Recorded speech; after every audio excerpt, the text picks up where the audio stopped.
नमस्कार दोस्तों, स्वागत है आपका द न्यूज़ लॉन्चर के इस यूट्यूब मंच पर। दोस्तों, बिहार की राजनीति में अब योग आसन के एक नए आसन, राजनीतिक योग आसन का दौर शुरू होने वाला है। उस आसन को आप कह सकते हैं पलटासन। पलटासन की प्रक्रिया में राष्ट्रीय जनता दल और भारतीय जनता पार्टी ये दोनों अपनी मौजूदा भूमिकाओं से पलटने के लिए तैयार है। एक की मौजूदा भूमिका सत्ता के स्टेपनी की है, तो दूसरे की मौजूदा भूमिका मुख्य विपक्षी दल की है। लेकिन इन सब के बीच किसने पोस्टर जारी किया एनडीए का और नीतीश कुमार को गायब कर दिया। और फिर जवाबी पोस्टर जो जनता दल यूनाइटेड की तरफ से सोशल मीडिया साइट पर जारी किया गया और उसमें साफ किया गया कि 25 से 30 फिर से नीतीश। तो फिर से नीतीश किसके बूते, किस स्टेपनी के बूते? और क्या स्टेपनी बदलने के लिए, टायर बदलने के लिए गाड़ी के मालिक और ड्राइवर दोनों तैयार हो गए हैं? और खासकर उस वक्त में जब जनता मालिक है और जनता के दरबार में यानी लोकतंत्र में जनता के दरबार में जाने का वक्त आ गया है, तो क्या उस वक्त स्टेपनी बदल देने से गाड़ी की रफ्तार बढ़ जाएगी? आमतौर पर जब स्टेपनी पुरानी हो जाती है, टायर पुराना होता है तो स्टेपनी निकाल कर टायर में लगाया जाता है और फिर पुराना टायर बदला जाता है। लेकिन क्या स्टेपनी बदला जाएगा? पलटासन का ये खेल किस तरह से सामने आने वाला है? चलते हैं इस पर सीधी चर्चा के लिए वरिष्ठ पत्रकार और बिहार की राजनीति के लाइव वायर कहे जाने वाले ऋषि मिश्रा जी के पास। ऋषि जी, बहुत-बहुत स्वागत है आपका। जैसे ही आप हमारे नमस्कार। दर्शकों के सामने आते हैं, बिहार भर के दर्शकों को और देश भर के दर्शकों को ये लगता है कि बिहार की राजनीति की सबसे ऑथेंटिक खबर यही मिलेगी कि अंदर खाने क्या चल रहा है। बाकी तमाम जगह आप देख रहे हैं, शुरू में किस तरह से हम लोगों की खबरों को लोग हवा में उड़ा देते थे। अब जब मामला क्लाइमेक्स तक पहुंच रहा है कि मामला अब निर्णायक रूप से किसी तरफ जा सकता है, वहां अब लोग जाकर कह रहे हैं कि नहीं भाई, जो न्यूज़ लॉन्चर दिखा रहा था, जो अभिषेक कुमार और ऋषि मिश्रा कह रहे थे, हकीकत वही है। नहीं तो पहले बहुत सारे लोग तरह-तरह के कमेंट में उल्टी-सीधी बातें करते थे। ऋषि जी, सबसे पहला सवाल आपके सामने। कहा जा रहा है बिहार में कि राजद पलटने के लिए तैयार है, भाजपा घुलटने के लिए तैयार है और नीतीश कुमार सलटने के लिए तैयार है। तो ये पलटना, घुलटना और सलटना, इसका मतलब क्या है? अब बिहार की राजनीति में ये पलटना, घुलटना, सलटना हम्म। ये आम बात हो गई है। एक दूसरे हम्म। को स और मात का खेल चल रहा है। साथ में दिख हम्म। रहे हैं, लेकिन साथ में रहते रहते विश्वास भी नहीं कर रहे हैं। एक हम्म। बात बिल्कुल साफ है, क्रिस्टल क्रिस्टल क्या कहते हैं, क्लियर। मतलब क्रिस्टल क्लियर है, बिल्कुल कि हम्म। देखिए, यदि नीतीश कुमार का जो डिमांड है मुख्यमंत्री पद को लेकर, गठबंधन के हम्म। नेता को लेकर, उसमें उस स्टैंड को बीजेपी यदि नहीं मानती है हम्म। तो इसमें कोई डाउट नहीं है। कोई भी पत्रकार आके कह दे, अब नीतीश कुमार के मन में हो कि साफ सरेंडर कर जाना है तो अलग बात है, लेकिन जिस हम्म। व्यक्ति का जो पहचान है, हम्म। वो आज तक 2005 से अब तक मुख्यमंत्री रहा है हम्म। और डिजर्व भी करता है। आप देख लीजिए, बिहार में नीतीश कुमार के कद का नेता शायद ही कोई है अभी। हम्म। उस स्थिति में मैंने उस दिन भी कहा था, जब तमाम बड़े पत्रकारों ने, तथाकथित बड़े पत्रकारों ने, लाल डायरी, पीले डायरी वाले तमाम पत्रकारों ने हम्म। ये ये कह दिया था कि सब कुछ अब सामान्य सा हो गया है, जी। मंत्रिमंडल विस्तार हो गया है, नीतीश कुमार सिलेंडर कर गए हैं। बिल्कुल नहीं। नीतीश कुमार वह टाइम फ्रेम का इंतजार कर रहे हैं, टाइम पीरियड का इंतजार कर रहे हैं कि उस टाइम पीरियड के अंतर्गत बीजेपी का क्या रिस्पांस आता है। और जहां तक घुलटने और सलटने की बात है, तो जी। नीतीश कुमार के जेब में फार्मूला नंबर 2 हमेशा तैयार रहता है और फार्मूला नंबर 2 पे काम भी वो कई महीनों से करते आ रहे हैं। और आपने देखा भी होगा, तेजस्वी यादव से लेकर राबड़ी देवरी से लेकर लालू यादव और तमाम ऐसे नेताओं का बयान, या निशांत का तेजस्वी यादव को लेकर बयान, तेजस्वी यादव का निशांत को लेकर बयान, फिर राबड़ी देवी का विधान परिषद में नीतीश कुमार को लेकर बयान, तो इसमें कहने की कोई जरूरत नहीं है।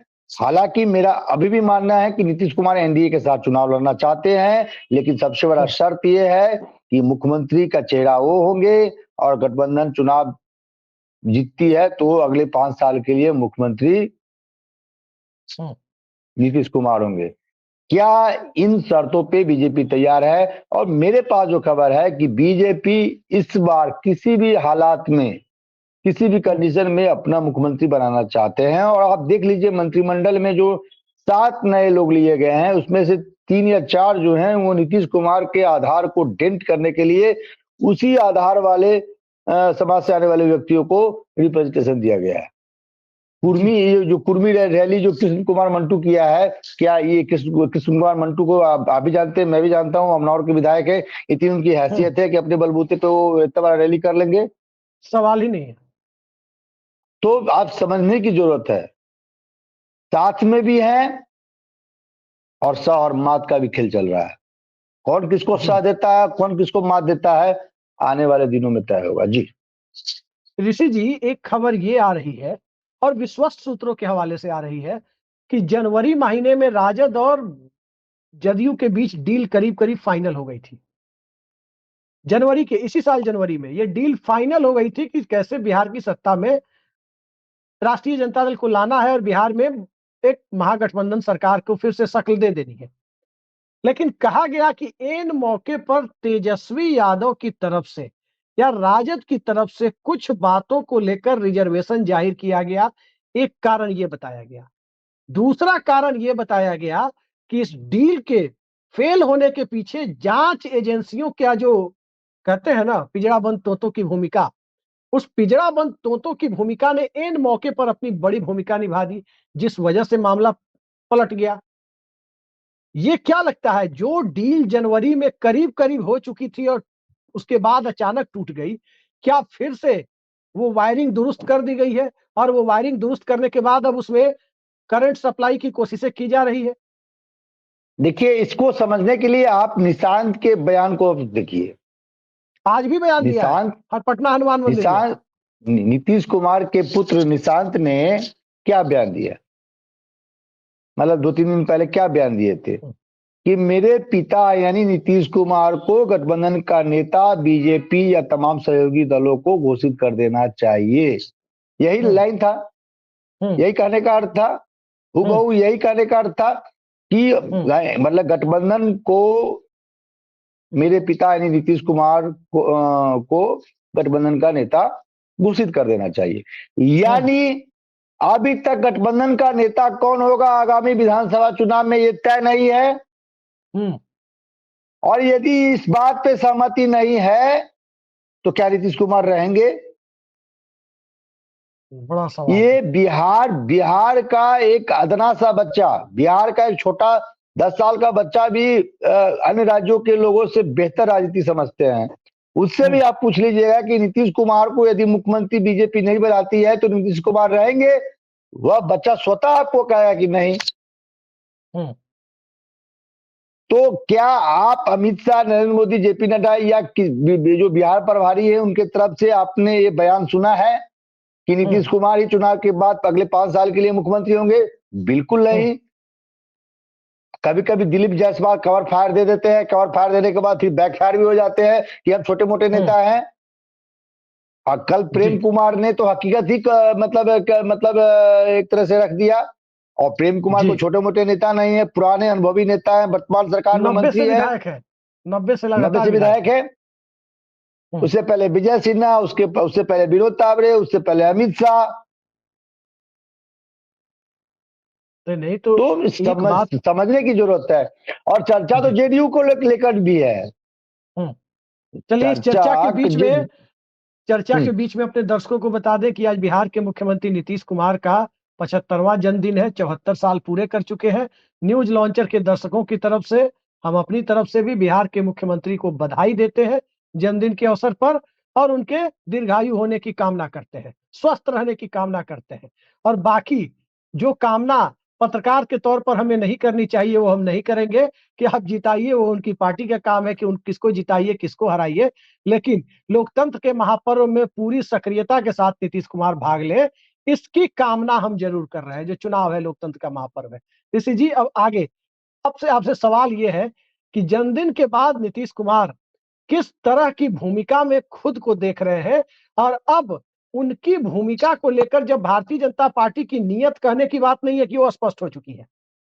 बीजेपी बिहार में येन केन प्रकारेण अपना मुख्यमंत्री बनाना चाहती है। ये बात तो चिराग मॉडल के समय से ही क्लियर है 2020 से। अब उसके बेहद है। करीब खुद को पहुंचाना चाहती है, तो नीतीश कुमार ने इसके लिए प्लान बी क्या तैयार कर रखा है? किस तरह से राष्ट्रीय जनता दल के साथ डील चल रही है? देखिए, मैंने शुरू में ही कहा आपको कि नीतीश कुमार जब एक ऑप्शन पे काम, मतलब एक ऑप्शन से उनका काम चल रहा होता है तो ऑप्शन 2 पे भी काम वो बैकडोर में उनके जो टीम है या वो है वो कर रहे होते हैं। जी। और मेरे पास जो खबर है कि यदि नीतीश कुमार को लेकर सहमति नहीं बनती है एनडीए में, तो वह तेजस्वी यादव के साथ हाथ मिला सकते हैं और सीटों का जो संख्या होगा वो बातचीत के आधार पर तय हो चुका है, बातचीत हो चुकी है एक तरह से। कुछ मंत्रालय को लेकर, विधानसभा अध्यक्ष को लेकर, गृह विभाग को लेकर, शिक्षा विभाग को लेकर थोड़ा मुझे लगता है कि एक अरे एक एक, महाराज, एक 6-7 महीने के कार्यकाल में कौन सा विधानसभा अध्यक्ष का पद महत्वपूर्ण है? नहीं, कंफ्यूजन कंफ्यूजन नहीं समझे, होता है, नहीं समझे बात। एक रिप्रेजेंटेशन तो दोनों दलों को देना ही है ना। तो उसको लेकर और खासकर गृह विभाग को लेकर, और चुनाव का चुनावी मौसम है, तो ऐसे हालात में कोई भी मुख्यमंत्री गृह विभाग अपने जिम्मे रखना चाहेगा।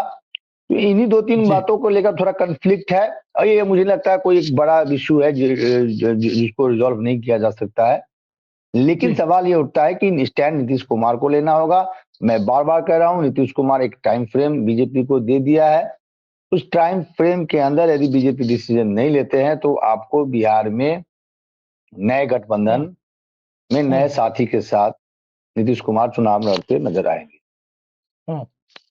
अच्छा, नए गठबंधन और नए साथी की बात आप कर रहे हैं। तेजस्वी यादव ने आज सोशल मीडिया प्रोफाइल एक्स पर बधाई दी बिहार के मुख्यमंत्री को जन्मदिन की। दूसरे सोशल मीडिया प्रोफाइल पर भी बधाई दी। हो सकता है निजी तौर पर भी दी हो, चाचा भतीजे का रिश्ता है, पुराना रिश्ता है, पारिवारिक रिश्ता है, आप बड़े आत्मीय संबंध भी है। लेकिन एक पोस्ट उन्होंने फेसबुक पर किया, और उस पोस्ट में बिहार को खटारा इंजन वाली सरकार, बिहार सरकार को कहा। क्या आपको लगता है ये डील फाइनल होने के पहले तक ये लोग खुल करके संकेत नहीं देंगे क्या? जैसे पिछली बार हुआ था कि डील फाइनल होने के पहले संकेत मिलने लगे तो भोला यादव के पीछे ईडी पड़ गई, राजद के कुछ नेताओं के पीछे ईडी पड़ गई।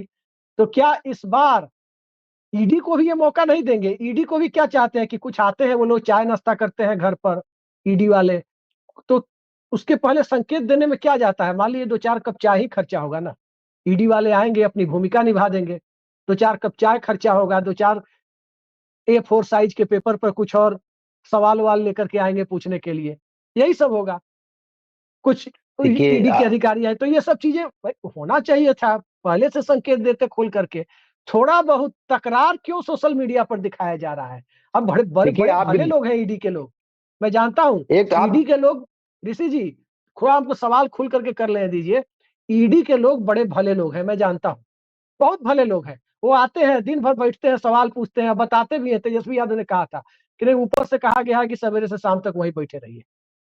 भाई अच्छा, आप सोचिए, आपके घर आपके डीएम साहब, आपके एसपी साहब कभी आते हैं, कितना अच्छा लगता है आपके मोहल्ले में कि हाँ, इनके घर डीएम साहब आए हैं। उसी तरह देखिए, पुराने जमाने में लोग कहते थे जमींदारों को, कि पुराने जमाने के जमींदारों के जो पोते पर पोते हैं, कहते हैं अरे हमारे दादा परदादा हाथी रखे हुए हैं, हाथी रखते थे, ये रखते थे, वो रखते थे। आज के जमाने में तो यही है ना कि आज के 3 पीढ़ी के बाद लोग कहेंगे अरे अरे हमारे दादा परदादा के यहाँ ईडी आया करती थी, इतने संपन्न थे। तो ये सब मौके से वंचित एक क्यों करना चाहते हैं? ये मुझे समझ में नहीं आ रहा। एक बात बताऊं, थोड़ा आपके सब्जेक्ट से थोड़ा मैं आप पे आता हूं। जिस लोअर मध्यम वर्ग से हम लोग आते हैं, वहां उस कॉलोनी में जहां आप रहते हैं, हम हो या कोई हो, आप हो, कोई भी हो, वहां यदि किसी परिवार के यहाँ सीबीआई ईडी इनकम टैक्स छापा मारता है तो वो भी एक सोशल स्टेटस होता है। हमारे पड़ोस में एक जी। हमारे पड़ोसी हैं, उनके यहाँ शायद इनकम टैक्स छापा मारा था। तो वो एक सोशल स्टेटस है कि मोहल्ला में कितने आदमी हैं, कितने परिवार हैं जिसके यहाँ इनकम टैक्स छापा मारते हैं। तो कुछ ना कुछ तो है, तभी तो मतलब है। तो अब जहां तक जी। डीएम साहब की बात है, तो हमारे मुजफ्फरपुर के डीएम साहब तो इतने एक्टिव है कि हमारे जैसे पत्रकारों ने एक हाई मास्क लाइट के लिए कहा था, आज तक कार्रवाई जी। नहीं हुई। मुख्यमंत्री सचिवालय ने भी उनको मेल किया था। चलिए सब्जेक्ट पे आता हूँ। हम्म। देखिए, आप समझ लीजिए कि ठीक है, एक तो ये प्रेशर रहता है नहीं, ईडी थोड़ा बहुत सीबीआई इनकम तकरार टैक्स क्यों का। दिखा रहे हैं सोशल मीडिया पर तेजस्वी यादव, मैं यही कह रहा खटारा हूँ सरकार, कि ये सब? ये प्रेशर तो रहता ही है, इसलिए ये थोड़ा गुपचुप तरीके से करना चाहते हैं। हम्म। दूसरी तरफ इन बयानों का कोई महत्व नहीं होता है। हम्म। नीतीश कुमार ने क्या कहा था विधानसभा में कि मिट्टी में मिल जाएंगे, इन लोगों के साथ हम्म। हाथ नहीं मिलाएंगे। हाथ मिलाया ना, हाथ भी हम्म। मिलाया, गले भी मिलाया, हम्म। मिलाए, सरकार में भी है। हम्म। दो लोगों को डिप्टी सीएम बना दिए। जी, चार चार लोगों को, दो इधर पहले भी बनाए थे। और इधर सात सात लोगों को पूरा दे दिया, अपना कोटा का एक दो भी उनको भी दे दिया। हालांकि जी। बीजेपी वालों का दावा है कि विधायकों की संख्या हिसाब से हमारा सातों पर हक बनता था। हम्म। तो इन बयानों का जो मतलब ये राजनीति में जो कोई बयान देते हैं, मोदी जी ने तो इनके डीएनए पे सवाल उठा दिया था। मुजफ्फरपुर में उठाया था। नीतीश कुमार ने भाजपा को बड़का झूठा पार्टी जैसे उपमा से नवाजा था। लेकिन तो राजनीति में इन बयानों का कोई महत्व नहीं होता है कि तेजस्वी यादव ने नीतीश कुमार को खटारा कहा, पिटारा कहा, क्या कहा। हम्म। और आपके बात से सहमत हूं, ये दिखाने के लिए भी होता है कि भाई कि इन लोगों में कोई खिचड़ी नहीं पक रही है। मतलब लोगों को, मतलब जो पत्रकारों को, आम लोगों को वो थोड़ा मतलब ये फील नहीं होने देते हैं कि कुछ चल रहा है। पत्रकार तो जी। पत्रकार है, खबर निकाल लेते हैं और हम्म। हर के अपने सोर्स होते हैं। जी। और मैं आज भी पूरे दावे के साथ सीना ठोक के कह रहा हूं कि यदि नीतीश कुमार को बीजेपी चेहरा नहीं बनाती है, क्योंकि बाकी घटक में उतना दम नहीं है, एलजेपी हम इस सब भाजपा के कृपा पात्र छोटे छोटे दल है। यदि भाजपा नीतीश कुमार को गठबंधन का चेहरा और आगामी 5 सालों के लिए मुख्यमंत्री पद का ऑफर नहीं करती है, तो निश्चित ही नीतीश कुमार गठबंधन बदलेंगे, बदलवाएंगे। नए गठबंधन में नए साथी के साथ विधानसभा चुनाव लड़ेंगे, इसमें कोई दो राय नहीं है। इसमें कोई मतलब मुझे नहीं लगता है कि रत्ती भर से किसी को शक शुबा होना चाहिए। जी। अच्छा, शक शुबा की बात आप कह रहे हैं कि रत्ती भर किसी को शक शुबा नहीं होना चाहिए। सवाल ये है कि जिस प्रकार से आज नीतीश कुमार का चेहरा मैंने देखा काफी खिला हुआ था, नियुक्ति पत्र बांट रहे थे, शिक्षा मंत्री भी मंच पर थे, और कुछ लोगों ने मुझे बताया कि उन्होंने शिक्षा मंत्री को कहा है खड़ा हो जाइए, खड़ा हो जाइए, तो इन सब लोगों को तो अभिवादन कीजिए। तो जो बात वो कह रहे थे कि खड़ा हो जाइए, कुछ लोग कह रहे हैं कि वो तंज कहीं और कह रहे थे, कर रहे थे कि कुछ दिनों में एक खास राजनीतिक दल को ऐसे ही वो खड़ा कराने वाले हैं। किसी देखिए स्कूल में सुनील पढ़ते थे कुमार ना, तो स्कूल में डिटेन कराया जाता था ना, डिटेन कराया जाता था ना देखिए बदमाशी करने पर। बिल्कुल आपने सही कहा है, वो संकेत देना चाह रहे होंगे। सुनील कुमार तो बहुत ही प्रिय है उनके, और उनके करीबी और हैं, सुनील तभी तो उनको हक के करीबी साथ है। उनको कह के कहीं और निशाना हाँ। साध रहे थे। हम्म। और सुनील कुमार न किसी गुट गुट से बिलोंग करते हैं, वो डायरेक्ट हम्म। सीएम नीतीश कुमार के करीबी रहे हैं। और इतना हम्म। बड़ा महत्वपूर्ण विभाग ऐसे ही किसी व्यक्ति को नहीं दिया जाता है, और डिजर्व भी जी। करते हैं। तेज तर्रार आईपीएस अधिकारी रहे हैं। तो कहीं ना कहीं पॉलिटिकल संकेत देने में नीतीश कुमार तो एक्सपर्ट है। मैंने ही या आपने बताया था कि जब गठबंधन महागठबंधन में थे और गठबंधन बदलना था, तो वो कमल में रंग भरने लगे थे। हम्म। तो संकेत देने में तो नीतीश कुमार का कोई मतलब तोड़ नहीं है, जी। जोर नहीं है। तो संकेत जी। तो उन्होंने दिया ही है। और सबसे बड़ा संकेत उनके उनके बेटे, जिनका जिनका अभी इन दिनों पॉलिटिक्स से कोई लेना देना नहीं है, डायरेक्टली आप यदि पूछे तो। उन्होंने तो स्पष्ट कह दिया है कि अभी तक मेरे पिता को गठबंधन दल का नेता बीजेपी ने नहीं चुना है, उसमें सहमति नहीं बनी है। जी यह स्पष्ट है। जब नीतीश कुमार नेता नहीं होंगे, मुख्यमंत्री नहीं होंगे, तो फिर वो क्या एनडीए में रहेंगे या किसी भी गठबंधन में नहीं रहेंगे। यदि महागठबंधन में भी तेजस्वी यादव इस प्रकार का कंडीशन रखते हैं कि नीतीश कुमार सीएम नहीं होंगे, गठबंधन का चेहरा नहीं होंगे, वहां भी नीतीश कुमार नहीं रहेंगे। जी। तो ये अच्छा एक चीज इसमें कोई बताइए रॉकेट। ऋषि जी, कोई भी रिस्क तब लिया जाता है जब आपके पास वो क्षमता होती है। जब 303 सीटें थी तब तो भारतीय जनता पार्टी सिर्फ चिराग मॉडल वाला ही रिस्क ले पाई, अकेले लड़ने का रिस्क नहीं ले पाई। 282 थी तो अकेले लड़ना पड़ा था, तो क्या हालत हुई थी आपको पता है। और अब जब नीतीश कुमार के बूते और चंद्रबाबू नायडू के बूते ही दिल्ली में नरेंद्र मोदी की सरकार घिसट रही है, अन्यथा विपक्षी बेंचों पर आते देर नहीं लगेगी, तब भी नीतीश कुमार को ही सलटाने की कोशिश। ये बात क्या आपको लगता है कि भारतीय जनता पार्टी बिहार की सत्ता के लिए इतना बड़ा जोखिम, एक कैलकुलेटेड रिस्क की तरह की पहले बयान दिलवा दिया जाता है, फिर थोड़ी देर बाद लीपापोती करा दी जाती है, फिर लाडले मुख्यमंत्री बता दिया जाता है, फिर नीतीश कुमार कहते हैं कि हिंदू मुसलमान करता था सब, मतलब कि यहाँ हिंदू मुसलमान मत कीजिए। ये दोनों तरफ से जो पोस्चरिंग चल रही है, और इस पोस्चरिंग के बीच में राष्ट्रीय जनता दल की तरफ से एकदम, आप निजी तौर पर बात करें राजद के लोगों से, साफ कहते हैं वो कि हम लोग तो तैयार बैठे हुए हैं, सार्वजनिक तौर पर तो जब तक नेता का इशारा नहीं होगा, डील डन नहीं हो जाएगी, तब तक नहीं बोलेंगे। और इस बार हो सकता है कि खेला हो जाए तब जाकर कुछ बोले। भाई वीरेंद्र को छोड़कर कोई दूसरा नेता नहीं बोलेगा, या लालू यादव को छोड़कर कोई तीसरा आदमी नहीं बोलेगा कि नीतीश कुमार का स्वागत है, तब तक नहीं बोलेगा जब तक कि डील डन हो जाए। क्या आपको लगता है देखिए, इस डील डन प्रकार का होने के ऑपरेशन। पहले गोपनीयता को लेकर के, जैसे 2022 में देखें, टाइमिंग को लेकर डाउट था कि कब होगा, 22 में होगा, 23 में होगा, लेकिन नीतीश कुमार और तेजस्वी यादव मिल रहे हैं, लालू यादव नीतीश कुमार मिल रहे हैं, इस पर किसी को डाउट नहीं था कि दोनों मिल रहे हैं। इस बार जो सेक्रेसी मेंटेन की जा रही है, इस सेक्रेसी को क्या भारतीय जनता पार्टी भांप गई है, इसलिए वो आगे पीछे कर रही है, बयान देकर के पलटवाने वाली बात, या कुछ और माजरा है जिसको लेकर के बीजेपी के अंदर मंथन चल रहा है कि अगर वाकई नीतीश कुमार नाराज होकर चले गए उधर, तो भाई जो बचा खुचा है वो भी गायब हो जाएगा। देखिए, एक एक बात बता दूं, थोड़ा भाजपा हर मोर्चे पे एक्टिव है। उधर कर्नाटका में डीके शिव कुमार भाजपा के संपर्क में है। वहां भी खेला पलटासन का ये मामला चल सकता है। जी, हालांकि समझ रहे उसको हैं मेरी पक्की बात? पुष्ट खबर हम लोग नहीं मान सकते अभी, उस पर अब नहीं, दूरी को। एक चर्चा है, यह स्टोरी भाजपा की तरफ से प्लान करवाया गया होगा, हो सकता है। मैं नहीं कह रहा हूँ कि ये बात में दम है, तो भाजपा द्वारा भाजपा से स्टोरी प्लान भी करवाती है। दूसरी तरफ बीजेपी के लिए चैलेंज अब दो स्टेट है, बंगाल और बिहार।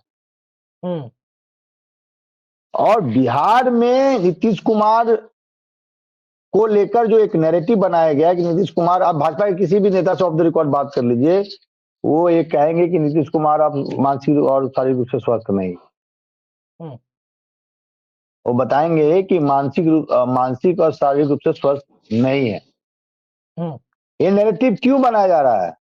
नहीं है, कुछ भाजपा के पेरोल पर चलने वाले पत्रकार भी यही सब बात करते हैं, जबकि आज भी नीतीश कुमार जबकि ये ने, सब आपने देखा, आज आपने देखा नीतीश कुमार किस प्रकार से रिस्पॉन्ड कर रहे थे, कैसे शिक्षा मंत्री जी से कम्युनिकेट कर रहे थे, और जो वहां पे जो दर्शक लोग बैठे थे उनसे कम्युनिकेट कर रहे हैं।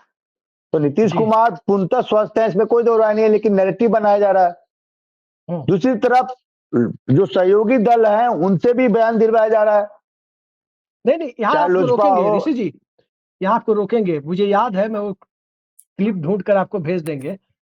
नीतीश कुमार ने एक बार भारतीय जनता पार्टी को कहा था कनफुकवा पार्टी, कान फूकने वाली। तो ये कनफुकवा पार्टी जो नीतीश कुमार ने कहा था, तो क्या ये कनफुकवा पार्टी कहने के पीछे जो मकसद था उसे वो खुद झेल रहे हैं? जी भाजपा के लिए तो कहा ही था कनफुकुआ पार्टी। ये मतलब माहौल बनाने में, नैरेटिव बनाने में ये एक्सपर्ट हैं। जी आप जानते हैं कि यदि राहुल गांधी या तमाम विपक्षी पार्टी कुंभ में, एक एग्जाम्पल दे रहा हूं, कुंभ में जिस प्रकार से आपका व्यवस्था था, आपका प्रबंधन था, उस कुप्रबंधन पे यदि सवाल कोई व्यक्ति उठाता है तो उसको आस्था से जोड़ देते हैं कि भाई अरे ये मोहन भागवत सनातन खुद विरोधी नहीं है। गए थे, मोहन भागवत भी नहीं गए थे मोहन कुंभ में भागवत खुद नहाने। ने, आप बड़का कल हिंदू बनते देखिए, हैं। आप सुन लीजिए ना, कल ही देखिए पूरे हम्म चैनल पे टॉप 1 से हम्म लेकर 10 चैनल जो अपने आप को कहता है, टॉप 10 हम्म चैनल में उठा के देख लीजिए। प्राइम हम्म टाइम का यही विषय था कि राहुल गांधी ने कुंभ में क्यों नहीं डुबकी लगाई, वह हिंदू विरोधी है। हम्म मैंने खुद सवाल किया है कल दूरदर्शन पे कि मोहन भागवत भी तो हम्म, नहीं गए थे। जी तो बीजेपी नैरेटिव बनाने में बीजेपी के जो आईटी सेल है, आप कुछ भी हम्म सवाल करके देखिए कि चाइना घुस आया जी है, ओहो, वो कहेंगे सेना विरोधी है, सेना का अपमान कर रहे हैं। आप जी कह दीजिएगा कि ये पाकिस्तान में हो रहा है, देखिए ये पाकिस्तान। आप बेचारे कांग्रेस के वो सांसद है गौरव गोगोई, उनकी उनकी हम्म पत्नी शायद फॉरेनर है। अब उन पे आरोप लग गया है कि आरोप बीजेपी लगा रही है कि पाकिस्तान से उसका अब संबंध बताइए, है। एस जयशंकर की पत्नी खुद विदेशी। अब बताइए। अब बताइए, गौरव गोगोई जिनके पिता ने आसाम का इतना सेवा किया, कई वर्षों तक हम्म मुख्यमंत्री रहे, और गौरव गोगोई सांसद हैं, उनके पत्नी पे आरोप लगा रहे हैं कि उनकी पत्नी का कोई दोस्त पाकिस्तान का है, वो आईएसआई एजेंट है। अरे भाई, अब आईएसआई बताइए। एजेंट को तो रेड कारपेट पे तो आपने वेलकम किया था। हाफिज आईएसआई सईद से एजेंट को मिलने कौन गए थे? भाजपा समर्थक तो पत्रकार वेद प्रताप वैदिक। आप बेचारे दुनिया में नहीं है, अब जी चलिए उनको हटाइए। जी तो इस प्रकार के नैरेटिव बनाने में, ये नैरेटिव पूरे भाग में बात बता दूं, यदि जेडीयू के लोग सुन रहे होंगे, देख रहे होंगे, तो बात को समझे कि ये पूरे बिहार में आप किसी भी लोग से पूछ लीजिए कि हम्म नीतीश कुमार को लेकर, तो ये वही कहेंगे कि ठीक है, नीतीश कुमार तो अच्छे हैं, उनके कार्यकाल में मान लीजिए बहुत कुछ हुआ, बहुत कुछ होना भी चाहिए था, सो नहीं हुआ, हम्म लेकिन अब उनका उम्र हुआ, वो स्वस्थ नहीं है। ठीक उसी हम्म प्रकार से, जिस प्रकार से राहुल गांधी के लिए, जैसे मेरी वाइफ जो है, उसको राजनीति से कोई लेना देना नहीं है। मैं छोटा सा हम्म ग्राउंड आपको बताता हूँ, वो हम्म राजनीति की एबीसीडी नहीं जानती है, लेकिन जब उससे घर में जब 5 लोगों के बीच में बातचीत होती है, हम्म तो मेरी वाइफ कहती है कि मोदी का विकल्प क्या है। तब हम लोग कहते हैं, मान लीजिए कोई कहता है राहुल गांधी, कहते हम्म, हैं ना ना, वो राहुल गांधी उतना मैच्योर नहीं है। तो राहुल गांधी का इमेज बना दिया गया है कि वो मैच्योर नहीं है। जी, जबकि हकीकत हर उलट है। हर हर लोगों के मन में ये ढाल दिया गया है कि राहुल गांधी मैच्योर नहीं है। हम्म तो इंटायर पॉलिटिकल साइंस वाले मैच्योर हो गया, जो बेचारा कहाँ कहाँ देखिए से पढ़ के विद्वान आदमी क्या पढ़ा होता तो वो है इमेज। अनमेच्योर हो गया। मैं अपने दर्शकों को बता दूं ऋषि जी, जिनकी याददाश्त थोड़ी कमजोर होगी, पुराने आर्काइव को आजकल तो 1-1.5 GB डेटा सबको मिलता है, सर्च कर सकते हैं। 84 में ऑपरेशन ब्लू स्टार हुआ, सबको पता है। ऑपरेशन जी। ब्लू स्टार पर उस वक्त के जनता पार्टी के अध्यक्ष, जो बाद में प्रधानमंत्री भी बने, चंद्रशेखर, उन्होंने सीधा विरोध किया, कहा कि ये गलत कदम है, ये नहीं होना चाहिए। और कुछ ही दिनों के बाद लोकसभा चुनाव हुआ, चंद महीनों के बाद, तो बलिया में जाकर कांग्रेस के लोगों ने क्या प्रचार किया, अरुण नेहरू ने किया, कांग्रेस के उस समय रणनीतिकार थे, जो बाद में कांग्रेस को भी धोखा देकर चले गए। बलिया का भिंडरावाला तक कहा, जर्नैल सिंह भिंडरावाला, जिनके खालिस्तान आंदोलन से जिनको जोड़ा जाता है, बलिया का भिंडरावाला तक जाकर कहा वो बेचारे चुनाव हार गए। आप सोचिए, मतलब एक आदमी जिसने कहा कि ये ऑपरेशन ब्लू स्टार गलत है, अपनी असहमति जताई कि ये नहीं होना चाहिए, सब अपने लोग हैं, बातचीत से मामला सुलझाना चाहिए, दूसरे तरीके हैं, बिल्कुल। तो तो आप देखिए ये किस तरह से हर दौर में एक स्लोगन, जैसे आजकल टुकड़े टुकड़े gang, Khan market gang, Lutyens gang, तमाम तरह की बातें लोग कहते हैं, तो तब भी होता था, आजकल सोशल मीडिया के दौर में बड़े पैमाने पर हो रहा है।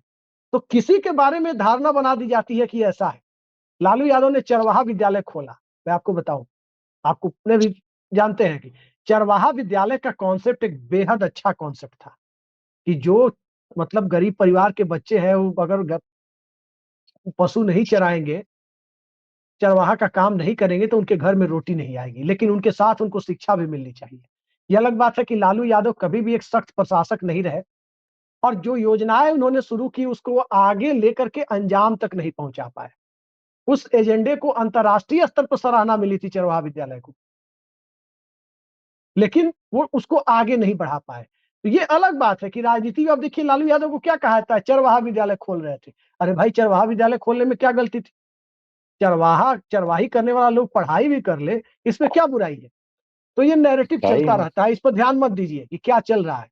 आपको एक आखिरी सवाल पर आ रहे हैं ऋषि जी, बिहार में गठबंधन किसका किससे होगा, ये नीतीश कुमार के सिवाय कोई नहीं जानता है। ये बात बिल्कुल सत्य है कि आज जो गठबंधन है वो बना रहेगा या ये गठबंधन बिखर जाएगा या दूसरा गठबंधन मजबूत हो जाएगा, ये नीतीश कुमार के सिवा कोई नहीं जानता। ये बात बिल्कुल सत्य है। लेकिन एक बात बिल्कुल सत्य है और जेडीयू के लोग भी हम लोगों से कह रहे हैं, राजद के लोग भी कह रहे हैं, दबे ढके तौर पर तो भाजपा के लोग भी कह रहे हैं निजी बातचीत में कि नीतीश कुमार का कोर वोटर है, वो चाहता है कि लालू यादव के साथ गठबंधन कर महागठबंधन के साथ, इंडिया गठबंधन के साथ मिलकर के चुनाव लड़ा जाए और उस गठबंधन के सीएम फेस हो नीतीश कुमार। चाहे आरक्षण बढ़ाने का मामला हो, जाति गणना का मुद्दा हो, इन सब मुद्दों को लेकर उस कोर वोटर, अति पिछड़ा, महादलित, लौकुश की एक बड़ी इकाई ये चाहती है कि नीतीश कुमार इस गठबंधन के साथ न रहे। आपको क्या लगता है इस सोच के पीछे क्या चुनावी हिंदुत्व का दरकना है या इस सोच के पीछे कोई और कारण है? मैं एक बात आपको बता दूं कि यदि नीतीश कुमार और हम्म, लालू यादव हम्म, ये दोनों मिल जाते हैं तो अब ये चुनाव तो 80 बनाम 20 हो जाएगा। 80 बनाम क्या कहते हैं, 85 बनाम 15 हो जाएगा। हम्म। वो 15 भी नहीं बशर्ते बचेगा साथ में। अब बशर्ते बशर्ते उस प्रकार का माहौल बनाया जाए जब हम्म, चुनाव। आप देखिए जिसकी जितनी आबादी उसकी उतनी हिस्सेदारी वाली बात हो जाएगी। हम्म, जी, यदि थोड़ा धरातल पे जो थोड़ा रिफ्ट है, सोशल रिफ्ट है, उसको यदि नीतीश कुमार लालू मिलकर खत्म कर लेंगे तो हम्म, ये 85 बनाम 15 हो जाएगा। तो ये तो कहीं के नहीं बचेंगे बीजेपी वाले, ये कमंडल वाले, मंडल वाले हम्म, तो चढ़ जाएंगे सीधे कमंडल पे। हम्म, तो ये तो नीतीश कुमार लालू यादव को समझना है। जी, जो कभी हमेशा आप देखिए यदि मंडल एकजुट हो गया तो कमंडल पे भारी पड़ा है। जी, आज जो बीजेपी उत्तर प्रदेश या हम्म, तमाम ऐसे राज्यों में झंडा अपना बुलंद कर रखी है, उसमें कमंडल प्लस हम्म, मंडल का बड़ा रोल है। हम्म, मंडल मतलब गैर गैर यादव के जो पिछड़े हैं वो नो डाउट बीजेपी के साथ जुड़े हुए हैं। विधानसभा चुनाव में, हालांकि लोकसभा चुनाव में कुछ दरकता हुआ नजर आया। जैसा ही जी, मंडल मंडल थोड़ा बैक हुए, स्थिति हो गई, देखिए मोदी जी 6 घंटा पीछे चल रहे थे। हाँ बनारस तो में। मंडल और कमंडल का जो फ्यूजन बीजेपी बना बना रखा है अन्य राज्यों में, बिहार में बनता हुआ नहीं दिख रहा है। यदि नीतीश कुमार जी, चले जाएंगे तो सिर्फ कमंडल बचेगा। और कमंडल हम्म, में कितने सीट भर पाएगी बीजेपी, ये आप भी हम्म। समझते हैं, हम भी समझते हैं और समाज दर्शक भी समझते हैं। चुनाव अगरा बनाम कमंडल पिछड़ा में हो कितना जाएगा आता वो। है महाराज? ऋषि जी, हमारे आपके सबके घर में पूजा करने के लिए कमंडल लोग रखता है, आधा लीटर पानी आता है, उससे ज्यादा कहाँ आता है? लेकिन लेकिन आप हम्म, बता देते हैं, लेकिन धरातल पे काम करना होगा। कई जगह देखिए कुशवाहा का समाज का लड़ाई यादवों से है, मला समाज का लड़ाई यादवों से है। रिफ्ट है, सोशल रिफ्ट है, हम्म, उसको आपको कम करना होगा। और वे हम्म, कब होगा जब आप उनके अधिकारों की बात करेंगे कि भाई जी, जो जातीय जनगणना नीतीश कुमार क्यों करना चाह रहे थे, इसीलिए जी, क्योंकि जो वंचित समाज है, जो आज भी डेवलपमेंट के उस आयाम से नहीं जुड़ पाए हैं उसको आगे लाने। तो हम्म, ऐसी जब बात है कि देखिए हम बहुत धार्मिक हैं, लेकिन जब पेट पे लात पड़ता है ना तो सब धर्म को लोग जी, भूल जाते हैं। तब मार्क्स याद आ जाता है। तो ये चीज है, बात समझने की जी, कोशिश कीजिए। जब कौन कहावत है वो गांव घर में कि भूखे पेट ना हो। भूखे भजन न हो ही गोपाला, ले लो अपनी कंठी हाँ माला। हाँ हाँ, तो वही हम्म, स्थिति है। लालू जी, नीतीश आ जाएंगे तो ये स्थिति हो जाएगी। जी चलिए, हो अब गया आज लालू के लिए नीतीश आ इतना ही। जाएंगे तो क्या स्थिति होगी, वो तो ऋषि जी ने स्पष्ट कर दिया। लेकिन एक बात तो तय है कि अगर अगले हफ्ता 10 दिन के भीतर भारतीय जनता पार्टी ने जदयू को कितनी सीटें अलायंस में मिलेगी, प्लस नीतीश कुमार ही मुख्यमंत्री का चेहरा होंगे, इन दो सवालों पर स्थिति स्पष्ट नहीं की तो तय मानिए कि भारतीय जनता पार्टी को अगले 5 साल 7 महीने के लिए विपक्ष में बैठने का फरमान नीतीश कुमार सुना देंगे। 7 महीने का फरमान नीतीश कुमार सुना देंगे, यानी इस विधानसभा के शेष कार्यकाल का। और अगले 5 साल का फरमान बिहार के सामाजिक समीकरण और सामाजिक वास्तविकता के दायरे में बिहार की जनता सुना देगी। यही सत्य है। क्यों ऋषि जी, सही बोला है गलत? बिल्कुल। जी। तो ये 5 साल 7 महीने 8 महीने का जो है, ये पूरा का पूरा विपक्ष में बैठने का फरमान सुना दिया जाएगा अगर हफ्ता 10 दिन के अंदर इस पर क्लैरिटी नहीं आई तो। और क्लैरिटी नहीं आई तो तय मानिए कि बिहार में एक और नए खेल की बिसात, जो खेल नया खेल क्या, जो पुराना खेल है उसी को फिर से पुनर्जीवित कर दिया जाएगा। बाकी अब देखते जाइए, जब मुद्दा आरक्षण का आता है, आरक्षण बचाओ, संविधान बचाओ का जब मुद्दा आता है, तो आपने देखा कि उत्तर प्रदेश में अखिलेश यादव को भी दलित समाज का वोट मिल गया, दूसरे पिछड़े समाज का वोट मिल गया अखिलेश यादव और राहुल गांधी के गठबंधन को। फूलपुर में ये हालत थी, ऋषि जी आपको याद होगा, डी एरिया का बैरिकेटिंग तोड़कर लोग मंच तक आ गए, उस सभा में वो लोग भाषण नहीं दे पाए। और हम आप डिस्कस कर रहे थे उस दिन कि भाई ये मोमेंटम स्पॉन्टेनियस है, पूर्वी उत्तर प्रदेश साफ हो गया भाजपा। और वो हकीकत आप देखिए कि पटना जंक्शन पर जब आप ट्रेन में चढ़ते हैं श्रमजीवी एक्सप्रेस में, तो पटना में रविशंकर प्रसाद का क्षेत्र भाजपा का क्षेत्र मिलता है, फिर बनारस में मोदी जी का क्षेत्र भाजपा का क्षेत्र मिलता है, फिर लखनऊ में राजनाथ सिंह का क्षेत्र भाजपा का क्षेत्र मिलता है। बीच में जहां जहां से ट्रेन गुजरती है और रुकती है, कहीं भाजपा सांसद का संसदीय क्षेत्र नहीं मिलता है। ये उस मोमेंटम में ही दिखाई दे गया था। तो वही स्थिति है, चाहे जितने रिफ्ट हो ओबीसी समुदायों के बीच आपस में, जब बात आरक्षण पर आती है, आरक्षण उनकी रोटी से, उनके जज्बात से जुड़ा हुआ सवाल होता है। जाति जनगणना उनके जज्बात से जुड़ा हुआ सवाल है। और इस देश में जज्बातों को उभार कर सिर्फ सांप्रदायिक राजनीति ही नहीं होती है, जज्बातों को उभार कर सामाजिक न्याय की राजनीति भी इस देश में होती है। ये बात हमेशा स्वीकार करनी चाहिए। और शायद इस बात को, सामाजिक न्याय की धारा को सांप्रदायिकता की धारा में लपेट कर एक अलग तरह से ध्रुवीकरण की कोशिश जो बिहार में होती रही है, जो अब तक नाकामयाब रही है, अब बीजेपी को भी लग रहा है कि शायद वो कामयाब न होने पाए। लेकिन कामयाब भी न होने पाए, सांप भी मर जाए, लाठी भी न टूटे, नीतीश कुमार साथ भी रहे, वोट ले लो और बाद में टाटा बाय बाय कर दो। ये बात अब इतनी ज्यादा प्रचारित हो गई है बिहार में, और खासकर उन समुदायों में जो अति पिछड़ा महादलित या लौकुश समाज के हैं, कि नीतीश कुमार का वोट लेकर नीतीश कुमार को किनारे लगाने की तैयारी है। इस ढंग से यह बात प्रचारित हो गई है कि अब नीतीश कुमार यदि भाजपा के साथ भी रहते हैं, तो हो सकता है कि राजनीतिक तौर पर उन्हें नुकसान उठाना पड़ जाए, क्योंकि गांव गली तक, कस्बे मोहल्ले तक ये बात पहुंच गई है कि बीजेपी पिछड़े वर्ग के साथ, नीतीश कुमार के साथ खेल करने वाली है। तो अब देखते जाइए खेल किस रूप में होता है। बहुत सेहत सार्थक चर्चा के लिए ऋषि जी आपने समय निकाला, बहुत बहुत धन्यवाद आपका। नमस्कार।